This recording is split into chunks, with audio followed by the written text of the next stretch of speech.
என் குழந்தையே, இன்று உன் அப்பா கொண்டு வந்திருக்கின்ற செய்தியை கேட்டால் நிச்சயமாக உன்னுடைய மனது நிம்மதி அடையும். அப்பேற்பட்ட ஒரு செய்தியைத்தான் இன்று உனக்கு உன் அப்பா கொண்டு வந்திருக்கின்றேன். என் குழந்தையே, இந்த அப்பா உன் முன்னால் வந்து ஒரு செய்தியை சொல்வதற்கு முன்பாக உனக்கு வாழ்க்கையில் நிச்சயமாக ஒரு மிகப்பெரிய விஷயம் நடந்திருக்க வேண்டும். ஏதாவது ஒன்றின் காரணமாகத்தான் அப்பா உனக்கு செய்திகளை கொண்டு வந்து சேர்ப்பேன் என்பதனை நீ மறந்து விடாதே.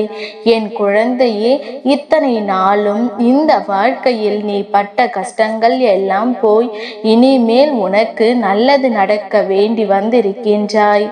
கால நேரம் உனக்கு கூடி வந்து விட்டது என்பதைத்தான் உன் அப்பா உனக்கு சொல்லி கொண்டிருக்கின்றேன். குழந்தையே, எப்பேற்பட்டாவது நம் அப்பா நம்மை காத்திடுவார். அப்படி எங்கும் எங்கும் துணை நிற்பார் என்றுதான் இந்த கால நேரம் கூடி வருகின்ற வேளையில் அப்பா உனக்காக இந்த வாழ்க்கையில் உனக்கான அத்தனை விஷயங்களையும் நடத்தி கொடுப்பார் என்பதை நீ புரிந்து கொண்டால் அதுவே போதும். உன்னோடு நான் இருக்கின்ற இந்த வேளையில் உன் வாழ்க்கையில் உனக்கு மிகுந்த கஷ்டத்தை கொடுத்த ஒரு பெண், அதாவது உன்னை பாடாய் படுத்தி எடுத்த ஒரு இப்பொழுது தன் வாழ்க்கையில் மிக பெரிய ஒரு விஷயத்தை சந்திக்க தயாராகிவிட்டார். இவளுக்கு இப்படி ஒரு கஷ்டம் வந்து விட்டது என்பதை உன்னை தேடி வரும். ஆனால் அதை நீ கண்டு கொள்ள கூடாது என்று தான் இந்த அப்பா சொல்கின்றேன். அனைத்திற்கும் ஒரு காரணம் உண்டு அல்லவா? அது என்னவென்று நான் உனக்கு விளக்கமாக சொல்கின்றேன். என் பிள்ளையே, செவி கொடுத்து கேள். இத்தனை நாளும் இந்த வாழ்க்கையில் உனக்கு நடந்த விஷயங்கள், இத்தனை நாளும் இந்த வாழ்க்கை உனக்கு கொடுத்த விஷயங்கள் எல்லாமுமே நீ நினைத்து நினைத்து பார்த்து வேதனைப்படுகின்ற அளவிற்கு அதிகமாகவே இருக்கிறது. நீ நினைத்து நினைத்து துன்பப்படுகின்ற அளவிற்கு உனக்கு அதிகமாகவே கஷ்டங்கள் இருக்கின்றது. அப்படி இருக்கும் பொழுது என் குழந்தையே, இதை எல்லாமும் நீ விட்டு விட்டு எப்படியாவது இந்த வாழ்க்கையை வாழ்க்க வேண்டும் என்ற எண்ணம் கொண்டு தான் நீ வாழ்ந்து கொண்டிருக்கிறாய் அல்லவா? என்ன நடந்து விட்டது, ஏது நடந்து விட்டது என்று சொல்லி வருத்தப்படுவதற்கு பதிலாக இனி என்ன நடக்கிறது, ஏது நடக்கிறது என்பதனை உணர்ந்து நீ சரியாக இருந்து விட்டால் போதும். நல்லது நடக்க போகின்ற நேரம் உனக்கு வந்து விட்டது என்பதைத்தான் இந்த அப்பா மீண்டும் மீண்டும் உன்னிடத்தில் சொல்லிக் கொண்டிருக்கின்றேன். எதிர்பாராத நேரம் இந்த வாழ்க்கையில் உனக்கு என்ன நடக்கப் போகின்றது என்பதனை நீ உணரத்தான் வேண்டும். என் குழந்தையே, இந்த நேரம் நான் உன் முன்னால் வந்திருக்கின்ற இந்த சூழ்நிலையில் உனக்கு வாழ்க்கையில் உன்னுடைய துணையின் பக்கம் நின்ற ஒரு பெண் கொடுத்த கஷ்டங்கள் உன்னை பாடாய் படுத்தி எடுத்து கொண்டிருக்கின்றது. இத்தனை நாளும் உனக்கு கொடுத்த கஷ்டங்களினாலும், இத்தனை நாளும் இந்த வாழ்க்கையில் உனக்கு வந்த வேதனைகளாலும் நீ எந்த அளவிற்கு மனமுடைந்து காணப்படுகிறாய் என்பது எனக்கு தெரியும். என் பிள்ளை, எப்படியாவது இந்த வாழ்க்கையை வாழ வேண்டும் என்ற எண்ணம் வருகின்றதே தவிர இவர்களுக்கு மத்தியில் எல்லாம் எப்படி வாழப் போகிறோமோ என்கின்ற ஒரு கலக்கமும் உனக்குள் இருக்கின்றது. நாம் எப்படி இதை கடந்து வர போகிறோமோ என்று என் குழந்தை அதிகமாக யோசித்து கொண்டிருக்கிறது. எத்தனையோ முறை இந்த வாழ்க்கையில் உன்னை சுற்றி வந்திருக்கின்ற ஒவ்வொரு விஷயங்களும் உனக்கு மேலும் மேலும் நன்மைகளை கொடுத்திருந்தாலும் இவர்களால் நீ பட்ட வேதனைகள் அதிகம்.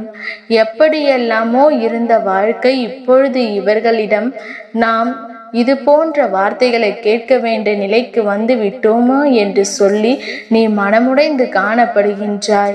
என் குழந்தையே, இவர்கள் உன்னை விட்டு தள்ளி சென்றாலுமே இவர்கள் பேசிய வார்த்தைகளும் இவர்கள் நடந்து கொண்ட விதமும் உனக்கு இன்னமும் மனதில் ஆறாது கொண்டிருக்கிறது. உன்னுடைய கண்ணீர் துளிகளை நான் அறிவேன். இந்த வாழ்க்கை உனக்கு என்ன கொடுத்தது என்பதையும் நான் அறிவேன். உன்னுடைய வாழ்க்கை துணையின் உறவில் இருக்கின்ற ஒரு பெண் உன்னை இந்த அளவிற்கு வேதனைப்படுத்தி இருக்கிறாள் என்றால் நிச்சயமாக இதனை நாம் உடனடியாக தீர்த்துவிட வேண்டும் என்று தான் இந்த அப்பா இன்று உன் முன்னால் வந்து நிற்கின்றேன். உன் வாழ்க்கை துணையின் உறவாக வாழ்ந்து கொண்டிருக்கின்ற ஒரு பெண், அந்த குடும்பத்தை சார்ந்த பெண் உன் மனதை காயப்படுத்தியதற்கெல்லாம் சேர்த்து வைத்து அவளுக்கு தண்டனை கிடைக்கப் போகின்றது.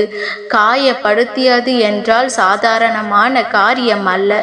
கனவிலும் எதிர்பார்க்காத காரியத்தை அவர்கள் செய்து விட்டார்கள். இப்படி கூட நடக்குமா என்று நினைத்து வருத்தப்படுகின்ற அளவிற்கு இந்த வாழ்க்கை உனக்கு மிகப்பெரிய துன்பத்தை கொடுத்து விட்டது.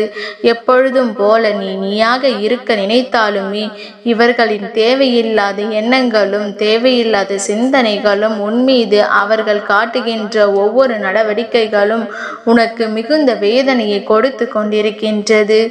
இந்த நிலையை மாற்றி இந்த வாழ்க்கையில் உனக்கான நம்பிக்கையை பெற்றுக்கொள்ள வேண்டும் என்று சொல்லி நீ உறுதியாக இருந்து செய்த விஷயங்கள் எத்தனையாக இருந்தாலும் அவை எல்லாவற்றுக்குமே சேர்த்து வைத்து உன் அப்பா இன்று உனக்கு பதிலை தருகின்றேன். எல்லா நிலையிலும் வாழ்க்கையில் துன்பங்களையே பார்த்திராதது என் குழந்தை.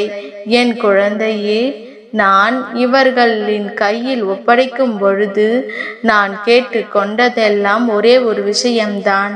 அது என்னவென்றால், என்ன நடந்தாலும் எது வந்தாலும் ஒருபொழுதும் இவர்களின் மனதை நோகடித்து கூடாது என்பது தான். ஆனால் நான் சொன்னதுக்கு மாறாக எல்லாம் நடந்து கொண்டிருக்கின்றது. அவர்களை மேலும் மேலும் காயப்படுத்தி மேலும் மேலும் கஷ்டப்படுத்தியும் கொண்டிருக்கின்றார்கள் என்பதை நீ மறந்து விடாதே. இத்தனையும் தாண்டி நீ யோசிக்கின்ற பல விஷயங்கள் இன்னமும் இருக்கத்தான் செய்கிறது. நீ யோசிக்கின்ற பல விஷயங்கள் உனக்கு மிகுந்த வேதனையை கொடுக்கத்தான் செய்கிறது. உன்னோடு நான் இருக்கின்றேன் என்பதை நீ உணர்ந்து கொண்டு உன்னோடு இந்த அப்பா தரக்கூடிய இந்த வார்த்தைகளை நீ என்னவென்று புரிந்து கொண்டு அதன் பிறகு எந்த ஒரு முடிவையும் எடுக்கலாம். என் குழந்தையே, இந்த பெண் உன்னை பாடாய் படுத்தியது மட்டுமல்லாமல் மனதளவில் உனக்கு பாதிப்பினை ஏற்படுத்தியிருக்கின்றாள். என் குழந்தை, மிகுந்த வேதனைக்கு ஆளாக்கி வைத்திருக்கின்றாய். இப்பேற்பட்ட இந்த பெண்ணுக்கு எப்பொழுது உன்னுடைய துணை தேவையில்லை, உன்னுடைய உதவி தேவையில்லை என்று உன்னை இத்தனை காயப்படுத்தினாலோ இப்பொழுது அதுவெல்லாம் மாறப்போகின்றது.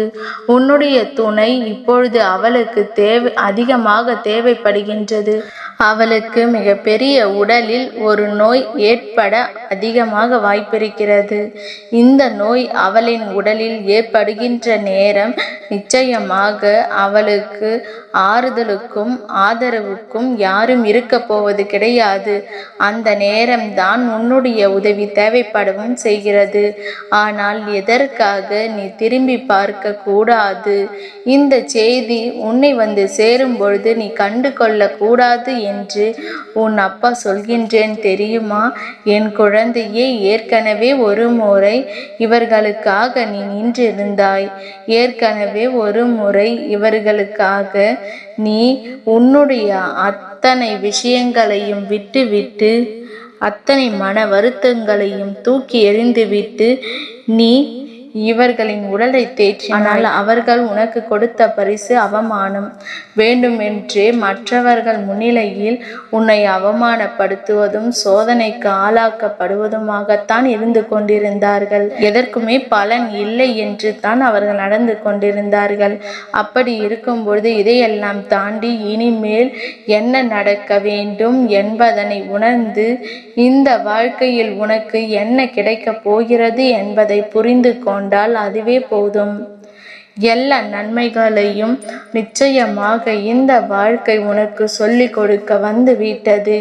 இவர்களின் நிலை என்ன, இவர்கள் எப்பேற்பட்டவர்கள், எவ்வளவு தான் செய்தாலும் இவர்களுக்கு அதனால் எந்த நன்றியும் இருக்க போவது இல்லை என்பதையும் நீ நிச்சயமாக புரிந்து கொண்டாய் அல்லவா? அதனால் இன்று இந்த அப்பா உனக்கு சொல்கின்ற இந்த விஷயங்களை எல்லாம் நீ என்னவென்று புரிந்து கொண்டாயானால் சர்வ நிச்சயமாக இந்த வாழ்க்கையில் உனக்கு நடக்கக்கூடிய அத்தனை நல்ல விஷயங்களையும் என்னவென்று உன்னால் சரியாக புரிந்து கொள்ள முடியும். நான் இருந்து உனக்கு தருவது என்னவென்று நீ நிச்சயமாக உன்னால் உணர முடியும். அப்பா என்ன சொல்ல வருகிறேன் என்று உனக்கு புரிகின்றதா?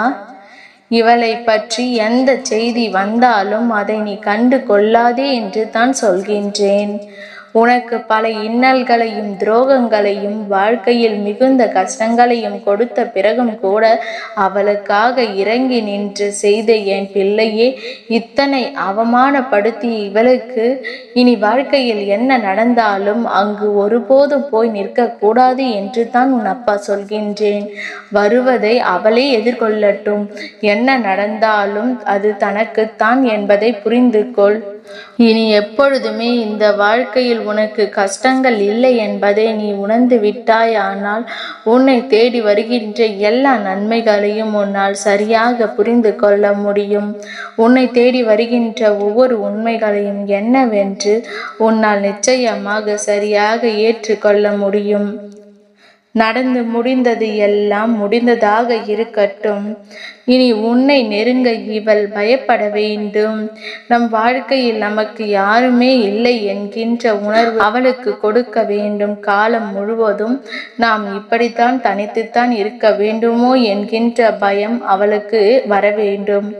அதிலும் திருந்தவில்லை என்றால் நீ இவர்களின் பக்கம் திரும்ப வேண்டிய அவசியம் உனக்கு ஒருபொழுதும் கிடையாது. அப்பா சொன்ன வார்த்தையில் இருக்கின்ற அர்த்தங்கள் உண்மையாகவே தன் வாழ்க்கையில் இது போன்ற ஒரு பெண்ணால் காயப்பட்ட அத்தனை பேருக்கும் புரியும். உன் அப்பா என்றும் உன் வாழ்க்கையில் உள்ள கஷ்டங்களை தீர்த்து வைப்பேன். அதனால்தான் இன்று உன்னை தேடி வந்து என் வாக்கினை கேட்க செய்திருக்கின்றேன். என் தங்கமே, உனக்கு துணை நானே. என்றும் என்னுடைய ஆசீர்வாதங்கள் உனக்கு கிடைத்து கொண்டே இருக்கும். நல்லதே நடக்கும்.